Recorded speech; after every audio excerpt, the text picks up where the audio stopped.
தன்னை பார்வையிட வந்த ரணிலிடம் மகிந்த கூறிய அந்த விடயம்.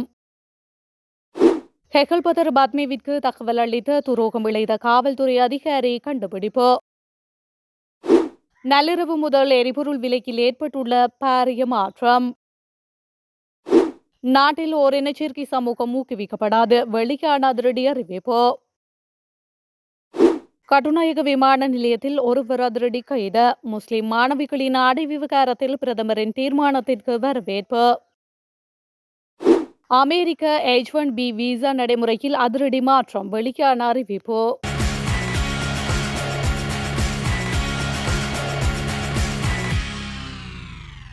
நேற்று நள்ளிரவு முதல் நடைமுறைக்கு வரும் வகையில் சில எரிபொருட்களின் விலைகளில் மாற்றம் செய்யப்பட்டுள்ளதாக இலங்கை பெட்ரோலிய கூட்டுத்தாபனம் அறிவித்துள்ளது.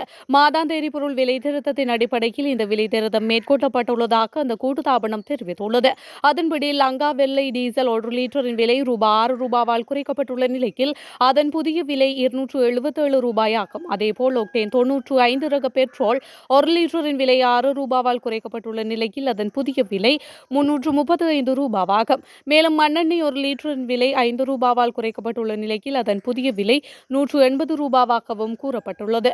இதேவேளை ஒக்டோன் 92 பெட்ரோல் மற்றும் லங்கா சூப்பர் டீசலின் விலைகளில் எவ்வித மாற்றங்களும் மேற்கொள்ளப்படவில்லை என இலங்கை பெட்ரோலிய கூட்டுத்தாபனம் தெரிவித்துள்ளமைக்கும் குறிப்பிடத்தக்கது.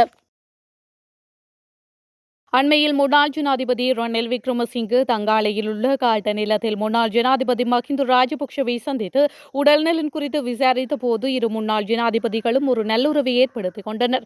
அந்த நேரத்தில் முன்னாள் ஜனாதிபதி மஹிந்த ராஜபக்ஷ ரணில் விக்ரமசிங்கவை நேரில் சந்தித்து பேசிய போது, நாங்கள் இருவரும் பரஸ்பர மரியாதையை பேணக்கூடிய ஒரு அரசியல் கலாச்சாரத்தில் சமகாலத்தவர்கள் என்று கூறியிருந்தார். நாங்கள் ஒவ்வொரு அரசியல் கருத்துக்களை கொண்டிருந்தாலும் தேசிய பொறுப்புகளை நிறைவேற்றும் அதே வேளையில் பரஸ்பர மரியாதையை பேணக்கூடிய ஒரு அரசியல் கலாச்சாரத்தில் நாங்கள் இருவரும் சமகாலத்தவர்கள். எமது அன்பான ரணில் விக்ரமசிங்கவின் வருகைக்கு நான் நன்றியுள்ளவனாக இருக்கின்றேன். மைத்ரி விக்ரமசிங்கவையும் மரியாதையுடன் நினைவு கூறுகின்றேன் என்று மஹிந்த ராஜபக்ஷ கூறியுள்ளார். இந்த நட்பு சந்திப்பு குறித்து மஹிந்த ராஜபக்ஷ தனது அதிகாரப்பூர்வ முகநூலில் ஒரு பதிவை வெளியிட்டு கருத்து தெரிவித்திருந்தமைக்கும் குறிப்பிடத்தக்கது. துபாயில் இருக்கும் தருணூற்று நபர் உதவி காவல்துறை கண்காணிப்பாளர்கள் ரோஹான் ஒழுகல மற்றும் மஹிந்து ஜெயசுந்தரா ஆகியோர் தன்னை கைது செய்ய இந்தோனேஷியாவிற்கு வந்ததாக குறித்த மூத்த காவல்துறை அதிகாரி தனக்கு தகவல் அளித்ததாக தெரிவித்துள்ளார். தருணூற்று நபர் ஹெகல்பத்ர பத்மேவின் பாதாள உலக கும்பலில் ஒரு முக்கிய உறுப்பினர். அவரும் வெளிநாட்டில் உள்ளார். அதன்படி ஹெகல்பத்ர பத்மேவுக்கு தகவல் கொடுத்ததாக கூறப்படும் காவல்துறை அதிகாரியை கைது செய்ய காவல்துறை விரிவான விசாரணைகளை தொடங்கியுள்ளது. இதுகுறித்து அவநம்பிக்கை தெரிவித்த காவல்துறை மாதிபர் அந்த வீரசூரிய காவல்துறையில் இருக்கும் போதே இந்த துரோகத்தை செய்த அதிகாரியை மன்னிக்க முடியாது என்று கூறியுள்ளார். 2 உதவி காவல்துறை கண்காணிப்பாளர்கள் இந்தோனேஷியாவிற்கு வந்திருப்பது தெரியவந்தவுடன் ஹெகல்பத்ர பத்மே உள்ளிட்ட பாதாள உலக குண்டர்கள் தாங்கள் தங்கியிருந்த சொகுசு குடியிருப்பை கைவிட்டு வேறு அடுக்குமாறி குடியிருப்பிற்கு தப்பி சென்றுள்ளனர். காவல்துறையினரிடமிருந்து கிடைத்த இந்த ரகசிய தகவலின் காரணமாக இந்த பாதாள உலக குண்டர்களை எந்த வகையிலும் கைது செய்ய முடியாவிட்டால் அது மிகப்பெரிய இழப்பாக இருக்கும் என்றும் காவல்துறை வட்டாரங்கள் தெரிவிக்கின்றன. சர்வதேச காவல்துறையிடமிருந்து சிவப்பு எச்சரிக்கை பெறப்பட்டதாக ஒரு காவல்துறை அதிகாரி ஹெகல்பத்ர பத்மேவிடம் தெரிவித்ததாக தெரியவந்துள்ளது. இந்த காவல்துறை அதிகாரி தொடர்புடைய சிவப்பு எச்சரிக்கை நகலை ஹெகல்பத்ர பத்மேவிடம் வாட்ஸ்அப் தொலைபேசிக்கு அனுப்பியதாகவும் தெரியவந்துள்ளது. முஸ்லிம் மாணவிகள் தங்களது கலாசார ஆடையுடன் நாட்டின் பாடசாலைகளிலும் கல்வி கற்க முடியும் என பிரதமர் ஹரணி அமரசூரிய எடுத்துள்ள தீர்மானம் வரவேற்கத்தக்கது என வுமன்ஸ் காப் ஸ்ரீலங்கா அமைப்பின் தலைவி நிக்காசா சார்பின் பிரதமருக்கு அனுப்பி வைத்துள்ள நன்றி சொல்லும் கடிதத்தில் தெரிவித்துள்ளார். அக்கடிதத்தில் அவர் மேலும் குறிப்பிடுகையில், அண்மையில் கல்வி, உயர்கல்வி மற்றும் தொழிற்பயிற்சி அமைச்சின் ஆலோசனை குழு கூட்டத்தில் மேற்குறித்த இந்த தீர்மானம் எடுக்கப்பட்டதானது இன ரீதியாக சிந்திப்பவர்களுக்கு பலத்த அடியாகும் என்பதோடு முஸ்லிம் மாணவிகள் மற்றும் தாய்மார்கள் மத்தியில் இந்த அரசின் மீதான நன்மதிப்பையும் நம்பிக்கையையும் ஏற்படுத்தியுள்ளது. இந்த தீர்மானத்திற்காக தங்களுக்கு இந்த நாட்டின் முஸ்லிம் மாணவிகள் மற்றும் பெண்கள் சார்பாக நன்றிகளையும் வாழ்த்துக்களையும் தெரிவித்துக் கொள்கின்றேன். முஸ்லிம் மாணவிகளின் ஆடை தொடர்பில் சட்டங்கள் இருந்தாலும் கடந்த காலங்களில் பல்வேறான அசௌகரியங்களை பரீட்சைகளின் போதும் கல்வி கற்றலின் போதும் இம்மாணவிகள் எதிர்நோக்கி வந்தமையை நாம் மறந்துவிட முடியாது. சில சமூகம் சார்ந்த மற்றும் நாட்டின் நன்மை கருதி தங்களால் மேற்கொள்ளப்படும் நடவடிக்கைகளை பார்க்கும்போது மக்கள் மத்தியில் நல்லதொரு அபிப்பிராயம் தங்கள் மீது தோன்றியிருப்பதை நாம் அவதானிக்க முடிகின்றது எனவும் அவரது நன்றி சொல்லும் கடிதத்தில் மேலும் தெரிவித்துள்ளார். கட்டுநாயக்க விமான நிலையத்தின் தேர்வேற்ற விற்பனை நிலையங்களில் கொள்வனவு செய்து 10 லட்சம் ரூபாய் பெறுமதியான மதுபான போத்தல்களுடன் ஒருவர் கைது செய்யப்பட்டுள்ளார். விமான பயணி அல்லாத குறித்த நபர் விமான நிலைய தேர்வேற்ற விற்பனை நிலையம் ஒன்றிலிருந்து வெளிநாட்டு தயாரிப்பான 75 மதுபான போத்தல்களை கொள்வனவு செய்துள்ளார்.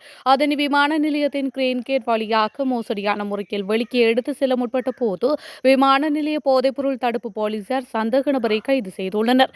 அவரிடமிருந்து 75 வெளிநாட்டு சாராய போத்தல்கள் கைப்பற்றப்பட்டுள்ளன. அவற்றின் பெறுமதி சுமார் 10 லட்சம் ரூபாவாகும். கைது செய்யப்பட்டுள்ள சந்தேக நபர் புத்தளம் பிரதேசத்தைச் சேர்ந்த ஒரு வர்த்தகர் என்பதும் தெரியவந்துள்ளது. பாடசாலைகள் மாணவர்கள் மீதான அத்துமீறல் செயற்பாடுகளை தடுப்பதற்கான தண்டனை சட்டத்தில் திருத்தம் செய்வதற்கான முன்மொழியப்பட்ட சட்டமூலமானது நடைமுறைப்படுத்தப்பட்டால் ஏற்படும் விளைவுகள் குறித்து அதிபர்கள் சங்கம் எச்சரிக்கை விடுத்துள்ளது. அதன்படி குறித்த சட்டம் நடைமுறைப்படுத்தப்பட்டால் ஆசிரியர்கள் மற்றும் அதிபர்கள் பாடசாலையில் ஒழுக்க செயற்பாடுகளை முன்னெடுப்பதில் பாரிய சவால்கள் உருவாகும் என சுட்டிக்காட்டப்பட்டுள்ளது.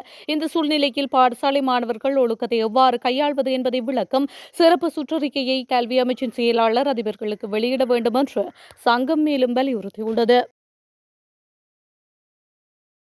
நாட்டின் சுற்றுலாத்துறையை மேம்படுத்துவதற்காக ஓரினச் சேர்க்கை சமூகத்தை ஊக்குவிக்கும் எந்த நடவடிக்கைகளையும் மேற்கொள்ளப்பட மாட்டாது என தெரிவிக்கப்பட்டுள்ளது.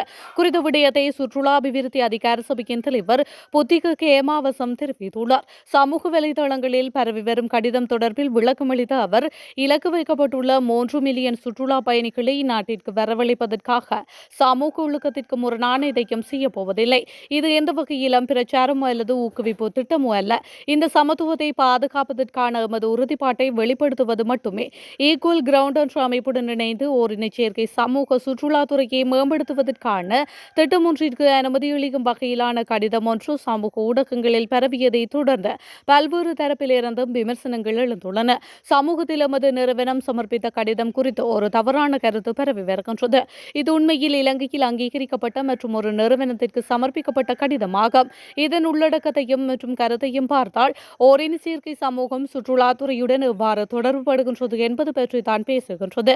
இருப்பினும் நாம் ஓரின சேர்க்கை சுற்றுலா ஊக்குவிப்பை செய்வதாக ஒரு தவறான விளக்கம் செல்கின்றது. இது மொழி மற்றும் புரிந்துணர்வில் ஏற்பட்ட குறைபாடு என்று நாம் நினைக்கின்றேன் என்று அவர் மேலும் தெரிவித்துள்ளார். அடுத்த ஆண்டு பிப்ரவரி மாதத்திற்குள் H1B விசா நடைமுறையில் பல்வேறு மாற்றங்கள் மேற்கொள்ளப்படும் என தெரிவிக்கப்பட்டுள்ளது. குறித்த விடயத்தை அமெரிக்க வர்த்தகத்துறை அமைச்சர் ஹேவார்ட் லுட்னிக் தெரிவித்துள்ளார். H1B விசா கட்டணத்தை ரூபாய் 1.47 லட்சத்திலிருந்து ரூபாய் 88 லட்சமாக உயர்த்தும் உத்தரவில் அமெரிக்க ஜனாதிபதி டொனால்ட் ட்ரம்ப் அண்மையில் கையொப்பமிட்டார். ஒருமுறை மட்டுமே செலுத்தக்கூடிய இந்த கட்டணம் 2026 நிதியாண்டு காலத்துக்கு விண்ணப்பித்தவர்கள் உட்பட செப்டம்பர் 21 தேதிக்கு பிறகு விண்ணப்பித்தவர்களுக்கு மட்டுமே பொருந்தும் என தெரிவிக்கப்பட்டது. அதற்கு முன்பாக விண்ணப்பித்தவர்கள், புதுப்பிப்பதற்காக விண்ணப்பத்தை சமர்ப்பித்தவர்கள் மற்றும் அமெரிக்காவில் மீண்டும் நுழையும் H1B விசாதாரர்களுக்கு இந்த புதிய கட்டணம் பொருந்தாது என அமெரிக்க அரசு சார்பில் தெரிவிக்கப்பட்டது. இது தொடர்பில் கருத்து தெரிவித்த அமைச்சர், H1B விசா கட்டண உயர்வு அடுத்த ஆண்டு பிப்ரவரி மாதம் நடைமுறையாக உள்ளது. அதற்குள் H1B விசா நடைமுறையில் பல்வேறு மாற்றங்கள் மேற்கொள்ளப்பட உள்ளன. இந்த புதிய கட்டணத்தை ஒருமுறை மட்டும் செலுத்தினால் போதும். 1990களில் H1B விசா நடைமுறை உருவாக்கப்பட்டது. இந்த விசாவுக்கு விண்ணப்பம் செய்தவர்கள் லாட்டரி முறையில் தேர்ந்தெடுக்கப்படுகின்றனர். திறன் வாய்ந்த பணியாளர்களை குலுக்கல் முறையில் தேர்ந்தெடுக்க வேண்டிய அவசியமில்லை. அந்த விசாவுக்கு ஒதுக்கப்பட்ட விண்ணப்பங்களை விட 7 முதல் 10 மடங்கு அதிகமான விண்ணப்பங்கள் சமர்ப்பிக்கப்படுகின்றன என்று அவர் மேலும் தெரிவித்துள்ளார்.